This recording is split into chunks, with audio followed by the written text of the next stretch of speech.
Okay, good morning student. मागच्या पिरियडमध्ये आपण पेज नंबर 17वर कुठपर्यंत बघितलं होतं, म्हणजेच तो वरचा paragraph and action had given me तिथपर्यंत. म्हणजे जे काही त्याचं प्रकरण होतं, ज्यात त्याच्या खिशामध्ये भाड्यासाठी पैसे नव्हते, परंतु शेवटी त्याच्या खिशामध्ये एक ठिकाणी त्याला चिल्लर नाणे सापडले आणि त्या दृष्टिकोनातून त्याने त्याचं जे काही प्रकरण होतं ते प्रकरण त्याने सेटल केलं. आणि तेवढं होऊ नये, त्याच्या चेहऱ्यावर जो काही आनंद उमटला तो आनंद तेथे कमी होत नव्हता, म्हणजे उत्साह त्याच्या चेहऱ्यावरचा कमी होत नव्हता. Look at the further one. A few days after my most sensitive toe was trample on means on rather heavily as I sat reading on the top of a bus. And once, means the writer was reading a newspaper on the top of the bus. At that time, means the writer's face, writer's toe मतलब म्हणजे पायाचा अंगठा. It was trampled, means by the conductor. It was trampled by the conductor. Trample म्हटलं म्हणजेच रगडल्या जाणे किंवा तुडवल्या जाणे. आता आणि as far as that too was concern of the writer, it was a sensitive one. Sensitive म्हटलं अगोदरच, म्हणजेच त्याच्या त्या अंगठ्याला जखम झालेली होती आणि तो दुखरा अंगठा त्याच्या त्या कंडक्टरच्या पायामुळे, त्याच्या पायात असलेल्या जड अशा बुटामुळे तो तेथे तुडवला गेला किंवा रगडला गेला. Then means when the toe of the writer was trampled, then the writer looked up with some anger and more agony and saw his friend of the wonderful countenance. And then, sorry sir, he said. आता त्याचा अंगठा तुडवल्यानंतर means with anger the writer looked up at the conductor, but when the writer looked at him at that time, the writer saw or observed his cheerful countenance म्हटलं म्हणजे चेहरा. आता अंगठा तुडवला गेल्यानंतर लेखकाने रागारागाने त्या कंडक्टरकडे बघितलं, परंतु बघितल्यानंतर त्याचा आनंदी चेहरा, त्या कंडक्टरचा आनंदी चेहरा त्याला तिथे दिसून आला. कॉन्टिनन्स म्हणजे चेहरा, चिरफुल म्हटलं म्हणजेच आनंदी. आणि त्या आनंदी अशा चेहरा बघितल्यानंतर तो त्याला तिथे सॉरी म्हणाला, कंडक्टर तिथे सॉरी म्हणाला. आणि पुढे तो कंडक्टर त्याला काय म्हणाला, I know these are heavy boots. Means as far as his boots were concern, it was heavy one and he got them because already means before that heavy boots his feets were also trod means by the passenger, and now means he is trading the feet of other passengers in the bus. पुन्हा तो त्याला कारण काय सांगतोय की हे बूट कसे आहेत, जड आहेत. आता हे जड बूट घेण्यापूर्वी, वापरण्यापूर्वी अगोदर लोक माझे पाय तुडवायचे, परंतु आता हे बूट घेतल्यापासून मी लोकांचे पाय तिथे तुडवत आहे, असं त्याला कंडक्टर म्हणतोय लेखकाला. I know these are heavy boots, got them because my own feet trod on so much and now I am treading on the other peoples and hope I didn't hurt you sir. आणि पुन्हा कसं म्हणतोय, मला असं वाटतं आहे की तुम्हाला जास्त काही त्रास झालेला नसावा, असंही कंडक्टर लेखकाला तिथे म्हणतोय. He had hurt me and actually the writer was hurt means due to that heavy boot as already means he was having or his toes was a sensitive one. आता अगोदरच लेखकाला तेथे त्रास झाला होता, परंतु त्याचा हा म्हणजे एक प्रकारचा आनंदी असा चेहरा आणि त्या चेहऱ्याने त्याने जी काही मागितलेली स्वारी आणि त्याबद्दल आणखीन तो म्हणतो आहे की तुम्हाला त्रास झालेला नसावा, असं म्हटल्यानंतर म्हणजेच लेखकाने त्याला सांगितलं की नाही मला त्रास झालेला नाही, ॲक्च्युली त्रास झाला होता, परंतु त्याला तिथे वाईट वाटू नये म्हणून लेखक त्याला म्हणतो आहे means the writer assured him he hadn't, म्हणजेच मला त्रास झाला नाही. After this I began to observe whenever I board his bus and whenever the writer board his bus he would observe him, he would study him means the writer would study that conductor. आणि जेव्हा केव्हा त्यापुढे लेखक बसमध्ये चढायचा त्या प्रत्येक वेळेस तो त्याच्या बिहेवियरचं, वर्तणुकीचं तिथे ऑब्झर्वेशन करायचा. Means the writer began to observe whenever he boarded his bus and found a curious pleasure in the constant good nature means of his bearing. And always he would find, the writer found a curious pleasure means in the constant good nature of his bearing. Always he could found that there means he was having a curious nature. आणि प्रत्येक वेळेस म्हणजे त्याचा आनंदी आणि उल्हासित चेहरा लेखकाला तिथे जाणवायचा किंवा दिसून यायचा. He seem to have an inexhaustible fund of patience means having seen his curious pleasure, the writer thought that means he was having an inexhaustible fund of patience. inexhaustible म्हणजेच अमर्याद असा संयम त्या कंडक्टरकडे तिथे होता आणि लेखकाच्या तो लक्षात आला होता. And gift of making his passenger comfortables and he was also having the natural gift for making his passenger comfortable. आणि तसंच त्याच्या पॅसेंजरला कम्फर्टेबल वाटावं असल्या प्रकारची एक प्रकारची उपजत देणगीच त्याला तेथे प्राप्त झाली होती त्या कंडक्टरला. I notice that if it was raining he would run up the stairs to give someone the tip that there was room inside. Means the writer did the minute observation of the behavior of that conductor. The writer also noticed, means while he was doing the journey, in his journey, he noticed that if there was a raining, म्हणजे पाऊस जर पडत असेल, he would run up to the stairs. पाऊस जर पडत असेल तर तो पायऱ्यापर्यंत धावत पळत जायचा आणि पॅसेंजरला सांगायचा की वरच्या साईडला म्हणजे तुमच्यासाठी रूम रिकामी आहे, तिथे जाऊन तुम्ही बसा. With old people he was as considerate as a son, and as far as the old passengers are concerned means he would take care just like their sons. And as far as the children are concerned in his bus means he would take care of the father. He would become as a solicitous म्हटलं म्हणजेच एक प्रकारची काळजी घेणे. जसं पालक किंवा वडील लहान लहान मुलांची काळजी घेतात तशाच प्रकारची काळजी प्रवासामध्ये तो लहान लहान मुलांची घ्यायचा. आणि वृद्ध जे काही पॅसेंजर असायचे, म्हातारे जे काही पॅसेंजर असायचे, प्रवासी असायचे, त्यांची त्यांच्या मुलाप्रमाणे तो तेथे प्रवासामध्ये काळजी घ्यायचा. ही गोष्ट लेखकाच्या लक्षात आली होती. He had evidently a particularly warm place in his heart for young people and as far as the young passengers are concerned. आणि तरुण विद्यार्थी जे काही होते, तरुण प्रवासी होते, त्या तरुण प्रवाशाच्या बाबतीमध्ये तर एक प्रकारचं peculiarly he would means warmly welcome to those and always he would joking with them means while the travelling is going on. म्हणजेच प्रवासामध्ये आणि हे जे काही तरुण मंडळी असायची, तरुण प्रवासी असायचे, त्यांच्यासोबत तर तो संपूर्ण प्रवासभर तेथे हसी मजाकच तेथे करायचा. सम मेरी जेस्ट म्हटलं हसी मजाक करणे with them. If he had a blind man on board, it was enough to set him down safely on the pavement. And if any blind passenger arrived or board in his bus, then means he would help him till he sent means on the pavement. आणि एखादा जर अंध प्रवासी त्याच्या बसमध्ये जर बसला तर त्या अंध प्रवाशाचा प्रवास संपल्यानंतर त्याला बसमधून खाली उतरून पायरीवर पेमेंट फरशीवर जोपर्यंत तो सुव्यवस्थित बसवत नाही तोपर्यंत means you would ask the driver, his name was bell, means to stop there, की तो ड्रायव्हरला सांगायचा की याला मी खाली सोडेपर्यंत बसवेपर्यंत तू गाडी येथेच थांबव. So he would call to bill म्हटलं म्हणजे त्याचा driver in front to wait while he took him across the road or round the corner or otherwise safely on his way. म्हणजेच व्यवस्थितरित्या त्याला फरशीवर बसवेपर्यंत किंवा त्याला जर रोड क्रॉस करायचा असेल तर रोड क्रॉस करेपर्यंत किंवा म्हणजेच त्या रोडच्या कोपऱ्याला सोडेपर्यंत त्या बिलला तो तिथे गाडी थांबवायला लावायचा, ड्रायव्हरला गाडी थांबवायला लावायचा. In short I found that he irradiated such an atmosphere of good temper. Then means the writer also notice or found out that he irradiated म्हटलं म्हणजे क्रिएटेड, निर्माण करणे. So means the writer could found out that he irradiated such an atmosphere of good temper and kindness. आणि अशा प्रकारे लेखकाच्या पुन्हा एक लक्षात गोष्ट आली की संपूर्ण प्रवासामध्ये तो काय करायचा, एक प्रकारचं सौजन्यपूर्ण वातावरण त्या बसमध्ये तो निर्माण करण्याचा प्रयत्न करायचा. And due to that a journey with him was a lesson in natural courtesy and good manners.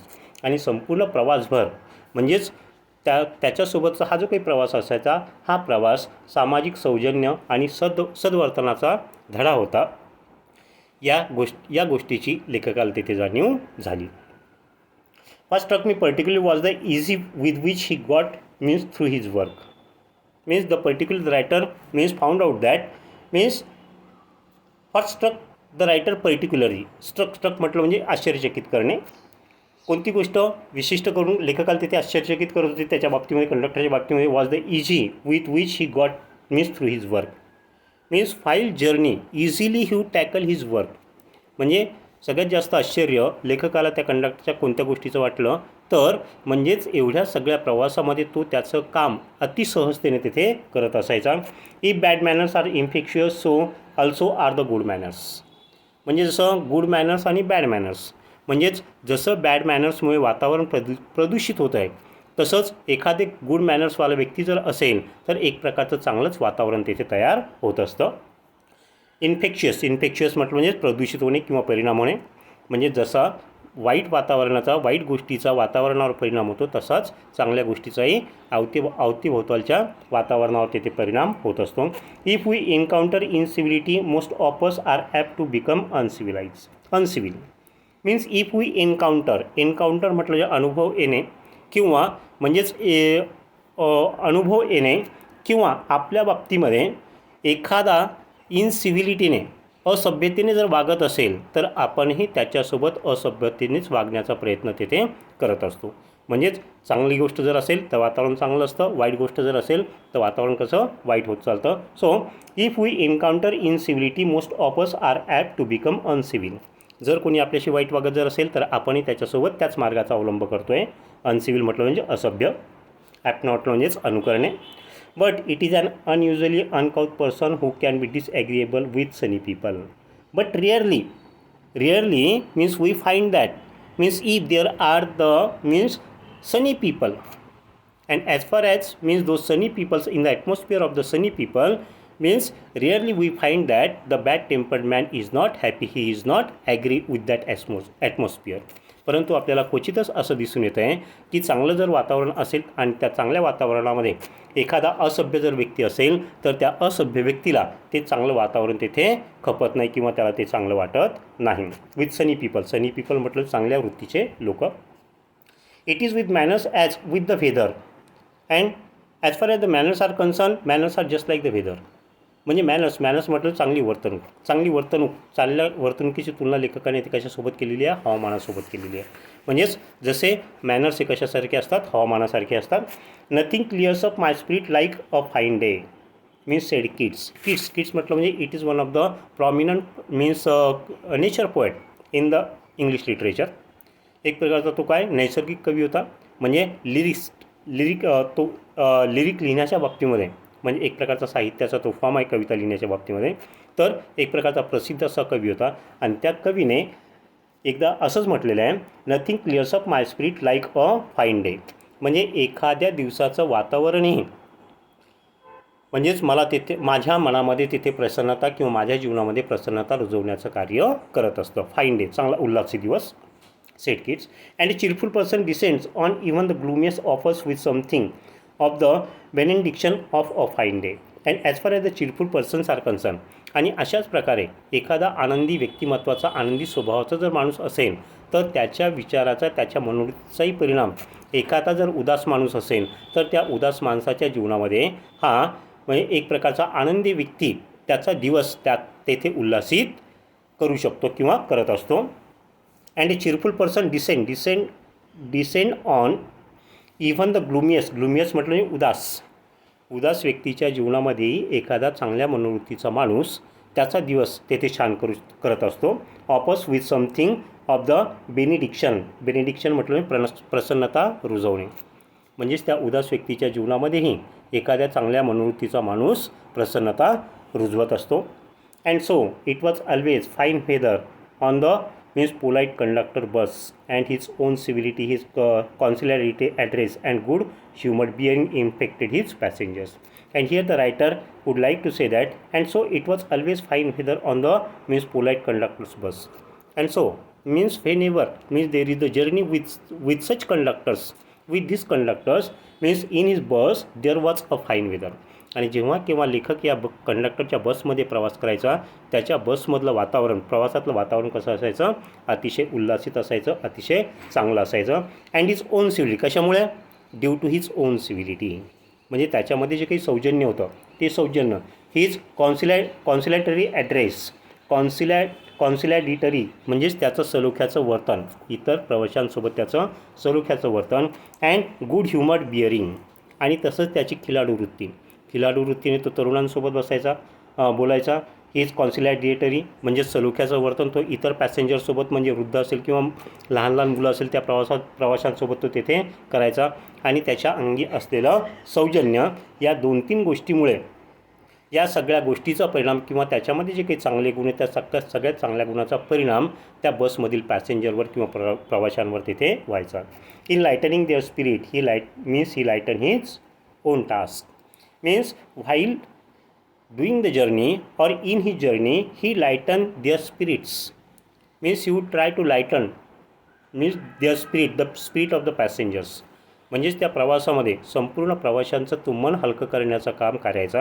And while lightening their spirit he would also lighten his work आणि त्याच दरम्यान आपल्या स्वतःचं कामही तो तिथे हलकं करायचा. ओन टास्क म्हणजेच त्याचं स्वतःचं काम. His gaiety was not a wasteful luxury as far as his gaiety was concern his cheerful personality was concern. Gaiety म्हटलं म्हणजे प्रसन्नता किंवा त्याचा उत्साह means it was not a wasteful luxury म्हणजे त्याचा हा जो काही प्रसन्न असं त्याचं हे जे काही प्रसन्न असं व्यक्तिमत्व होतं हे व्यक्तिमत्व वाया जाणारं नव्हतं but a sound investment. But as far as means the good qualities he was having means it was a sound investment म्हणजेच त्याने ही मोलाची गुंतवणूक केलेली होती. म्हणजेच हिज गेएटी म्हणजे त्याची गेएटी त्याची प्रसन्नता म्हणजे हे काही वाया जाणारं नव्हतं तर एक प्रकारची त्याने त्याच्या त्या प्रसन्न अशा स्वभावाची एक प्रकारे चांगल्या प्रकारे गुंतवणूक केलेली होती. I have miss him from my bus route of late but I hope that only means that he was carried his sunshine on to another road. And after this incident म्हणजे पहिला प्रकार कोणता झाला त्याच्याकडे पैसे नव्हते तिकिटासाठी तर ते तिकीट कोणी काढलं कंडक्टरनेच काढलं आणि दुसऱ्या त्याच कंडक्टरने त्याचा म्हणजेच दुखरा असा अंगठा रगडला होता. हे 2 अनुभव आल्यानंतर I have miss him from my bus route of late आता म्हणजेच त्या रूटवर तो कंडक्टर तेथे दिसत नाही आहे म्हणजे ज्या रूटवर कंडक्टर म्हणजेच लेखक जाणं येणं करतो आहे प्रवास करतो आहे त्या रोडवर त्या कंडक्टरसोबत त्याची भेट होत नाही. But the writer hope that means that he has carried his sunshine to another road. आता त्या रोडवर त्याला दिसत नाही तर लेखक असा अंदाज काढतो आहे की ज्या रोडवर तो प्रवास करत असेल त्याची एसटी त्याची बस चालत असेल तर त्या रोडवरच्या प्रवासामध्ये तसल्याच प्रकारचं वातावरण निर्मिती तो तेथे करत असावा अशी अपेक्षा म्हणजे असं लेखकाला तेथे वाटतं आहे. It cannot be too widely diffuse in a rather dry world means it cannot be too widely diffuse means in a rather dry world आणि तसं as far as today's world is concern it is a drab world. Drab म्हटलं म्हणजे कंटाळवाणं आणि तसं जर आताचं जर आपण जग बघितलं तर हे जग कसं आहे अतिशय उदास आहे अतिशय कंटाळवाणं आहे आणि असल्या प्रकारच्या कंटाळवाण्या जगामध्ये असल्या प्रकारचा उत्साह निर्माण करणं इट इज व्हेरी डिफिकल्ट खूपच अवघड आहे. And I make no apologies for writing a panegyric on an unknown bus conductor and here the writer has written or made a speech on an unknown conductor and the writer didn't have any apology for that. म्हणजे येथे म्हणजे त्या कंडक्टरचं उदाहरण देऊन लेखकाने एका अनोळखी कंडक्टरचं उदाहरण देऊन त्याने त्याच्यावर भाषण दिलं किंवा त्याने त्याच्यावर लेखन केलं आणि त्याबद्दल लेखकाला तिथे दिलगिरी करावीशी वाटत नाही. So and I make no apologize म्हटलं म्हणजे दिलगिरी फॉर रायटिंग अ पॅनेगायरिक म्हटलं म्हणजेच एक प्रकारचं भाषण देणे or piece of writing to praise someone highly एखाद्याची प्रशंसापर केलेलं लिखाण म्हणजेच panegyric means on an unknown bus conductor. If Wordsworth could gather lesson of wisdom from the poor leech gatherer on the lonely moor म्हटलं म्हणजेच ओसाड प्रदेश. आता येथे दुसरा कवी म्हणजेच Wordsworth means he is also a nature poet. तो पण एक प्रकारचा म्हणजेच नेचर पोएट होता आणि इंग्रजी साहित्यामध्ये तोही एक महत्त्वाचा म्हणून गणला गेलेला आहे वर्ड्सवर्थ. तर या वर्ड्सवर्थनं ओसाड प्रदेशामध्ये जे काही गरीब लोक होते की ते जळाऊ लाकडं म्हणजेच जमा करून किंवा गोळा करून आपला उदरनिर्वाह करायचे तर त्या लोकांचं निरीक्षण करून या वर्ड्सवर्थने तेथे ज्ञान मिळवलं. So if Wordsworth could gather lesson म्हणजे वर्ड्सवर्थ जर असल्या प्रकारच्या गरीबातल्या गरीब लोकांकडून जर धडा घेऊ शकतो की जे ओसाड प्रदेशात राहतात. I see no lesson why lesser people should take lesson in conduct from one who shows how a very modest calling may be dignified by good temper and kindly feeling.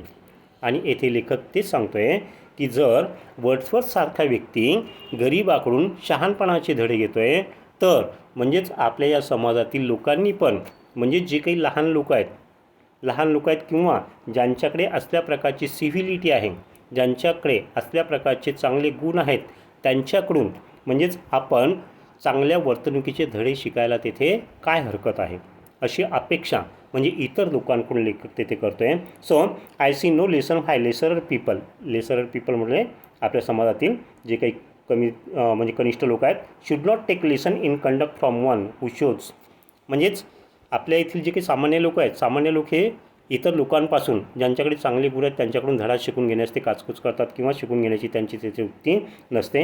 How a very modest calling may be dignified by good tempered and kindly feeling म्हणजे थोडक्यात त्या लोकांकडूनही म्हणजेच या सामान्य लोकांनी तिथे धडा शिकायला हवा. लक्षामध्ये बरं. आता इथपर्यंतचे जे काही शब्द आहेत ते शब्द म्हणजे या व्हिडिओसोबतच मी तुम्हाला तिथे पाठवतो आहे. ते शब्द घेऊन शेवटपर्यंत या धड्याचं शुद्धलेखन तिथे लिहून काढायचं आहे. आतापर्यंत तुम्ही ते लिहिलेलंच असेल तरी पण आता ते शब्द तुमच्या फेरवहीवर व्यवस्थित लिहून घ्यायचे. इथपर्यंत मी पुन्हा पाठवतो आहे एक फोटोकॉपी आणि शेवटपर्यंत या संपूर्ण धड्याची शुद्धलेखन तिथे लिहायची आहे. आलं लक्षामध्ये. बाकीचा हा जो काही पुढचा भाग आहे 2 पॅराग्राफ म्हणजेच कन्क्लुडिंग पार्ट तो आपण पुढच्या पिरियडला पाहू. ओके. या गुड डे.